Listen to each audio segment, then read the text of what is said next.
Ierakst komentārā, cik tev garš cilindrs ir. Čau, pastāstīšu, kā nomērīt cilindrus. Attiecīgi reku cilindrs, ja veco izņem ārā, mēs ņēmam no reku vidus, mēram uz vienu pusīti.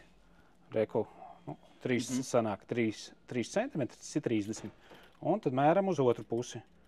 Šim arī reku sanāk 3 cm. Tātad šis izmērs ir 30 uz 30. Un, ja ir tāds izmērs, tad ir liels piedāvājums. Mums ir tur pa 4 eiro, ir arī dārgāki, labāki.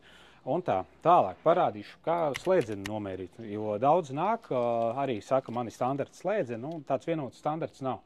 Tātad atkal skatāmies. Pirmais, ko mēs varam nomērīt, ir no centra līdz cilindram centram. Šeit ir 7,2 cm, tātad 72. Tālāk, kādus vēl mums izmērus vajadzētu, ir no šīs plāksnes līdz pašam centram. Šeit būs, redz, 6,5 cm un var arī paņemt dziļumus. Piemēram, vieglākais veids, kā to izdarīt, ir nomērīt un sabildēt, un tad attiecīgi mēs jau varam piemeklēt kaut kādu slēdzeni. Kaut kā tā.